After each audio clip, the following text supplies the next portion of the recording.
að því þú segir þetta sko, þú veist, maður er fullorðinn og ég er 46 ára og mér finnst svona, þú veist, því eldri sem ég verð, þú veist, því svona betur situr maður í sjálfum sér og ég allavega og það er kannski líka bara því að maður er að nýta reynsluna. Þú veist, það er ekkert eitthvað sjálfgefið að tíminn, aldur verði, þú veist, þá situr vel í sjálfum þér og þroskist. Maður þarf að vinna úr reynslunum sínum og allt þetta og svona vera til í að skoða sjálfan sig heiðarlega og allt þetta einhvern veginn.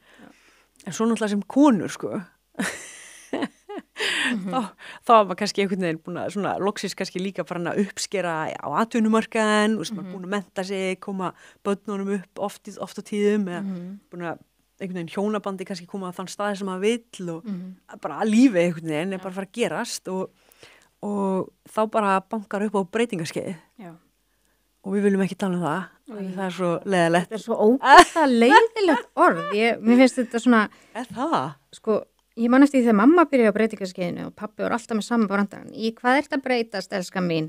Ok, það er ekki hjálplegt. Nei, og svo segja ég hef oft heyrt að, þú veist, margar konur breyti bara alveg karakter og verði bara svona gamlar og betrar. Ég veit það ekki. Ég ætla að segja, sko, breytingaskeiði hefur alveg fengið svolítið slæmt rep, sko. Og konur, svona eldri konur, hafa fengið rosa slæmt orðspor á sér. Við erum svolítið hrættar við þær, hrætt við þær. Og á meðan kallar breytast í bara einhverjum svona silfurrefi og mega bara vera með bumbur og skalla og það er bara ok einhvern veginn. Þeir verða bara svona vitrir, geta deilt úr hérna viskubrunnum sínum, að þá verða konur bara þurrar, leðilegar og bara ergjandi og bara argar, veist, og alltaf heitt og eitthvað og þetta er svo ósangjant, sko. En raunin er, þú veist, ég fekk breytingaskeið á heilan. Aðalega fekk ég sko á heilan að við verðum ekki að tala um þetta. Að því að helmingu mannkins að því gefnu við verðum 40 ára. Þú veist, 40 ára, það er ekki eins og við þurfum að verða 100 ára, sko. Að því gefnu við verðum 40 ára, þá munum við finna, þú veist, þá munum við byrja að fara í gegnum breytingaskeiði, sko. Af því að við hefum ekki gengið í gegnum nóg í gegnum hérna, vera á blæðingum og þetta, jæja. En þetta er svona svolítið svona eins og þegar að, þú veist, þegar við erum úlingar og við förum inn á kynþroskaskeiði. Þú veist, við stelpunar byrjum á túr og hormónin koma og við erum svona tilfinningamiklar og erum svona að ná tökum á þessu öllu.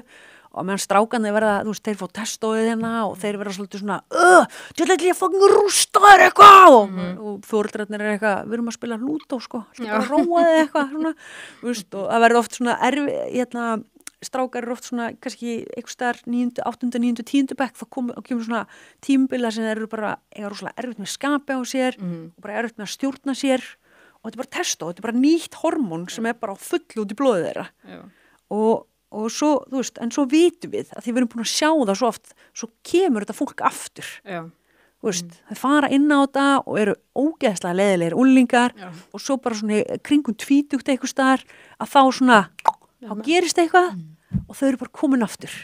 Og maður er bara, ertu hætt að vera sjálfhverf og þú veist, ertu hætt að vera í mood swings og skella hurðum og maður veit aldrei hvað maður hefur, það má ekki segja neitt og allt þetta, yfir í bara, þú veist, einhver vinaleg ung manneskja sem er bara, hvernig get ég hjálpað þér og gaman að sjá þig og maður er bara, og hérna, en það sama í rauninni er, sko, þegar við konur förum út af, þú veist, þessum tíðarring sem við erum að fara inn á hormónukerfið, að þá er þetta svo dramatíska breytingar og getur alveg ennst í nokkur ár, sko.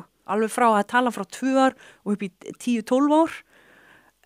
Og ég held, við erum alltaf að sjá meir og meir hvað áhrifin eru mikil, sko. Og þá er þetta í rauninni estrogenið, prógesterón og testosterón, svona aðalleikendunir.